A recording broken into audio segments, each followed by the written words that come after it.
രാഹുൽ ഈശ്വറിന്റെ ജാമ്യാപേക്ഷ പരിഗണിക്കുന്നത് തിങ്കളാഴ്ചയിലേക്ക് മാറ്റി. പോലീസ് റിപ്പോർട്ട് സമർപ്പിക്കാത്ത സാഹചര്യത്തിലാണ് കോടതിയുടെ നടപടി. തിരുവനന്തപുരം ജില്ലാ കോടതിയാണ് ജാമ്യാപേക്ഷ പരിഗണിക്കുന്നത്.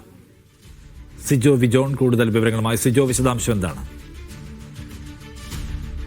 രാഹുൽ ഈശ്വർ തിങ്കളാഴ്ച വരെ ജയിലിൽ തുടരേണ്ട സാഹചര്യമാണ് നിലവിലുള്ളത്.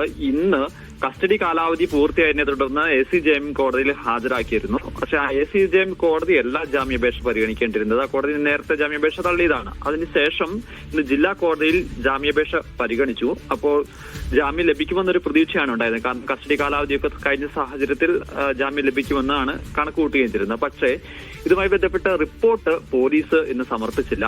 അതുകൊണ്ടാണ് തിങ്കളാഴ്ചത്തേക്ക് കോടതി ഈ ജാമ്യാപേക്ഷ പരിഗണിക്കാൻ തീരുമാനിച്ചിരിക്കുന്നത്. അപ്പൊ സ്വാഭാവികമായും ഇനി തിങ്കളാഴ്ച മാത്രമേ പുറത്തിറങ്ങാൻ സാധിക്കുകയുള്ളൂ.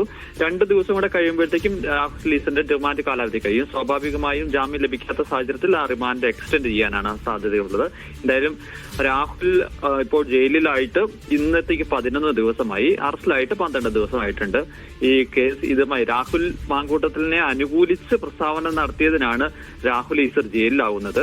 ഈ കേസിൽ രാഹുൽ മാങ്കൂട്ടത്തിലിന് ഇന്നലെ ജാമ്യം ലഭിച്ചിരുന്നു. പക്ഷേ ഈ അനുകൂലിച്ച് പ്രസ്താവന നടത്തുകയും ഇരയെ അധിക്ഷേപിച്ചുകൊണ്ടുള്ള വീഡിയോ പോസ്റ്റ് ചെയ്തിരിക്കുന്ന രാഹുൽ മാങ്കൂട്ടത്തിൽ ഇപ്പോഴും രാഹുൽ ഈശ്വർ ഇപ്പോഴും ജയിലിൽ തന്നെ തുടരേണ്ട സാഹചര്യമാണുള്ളത്.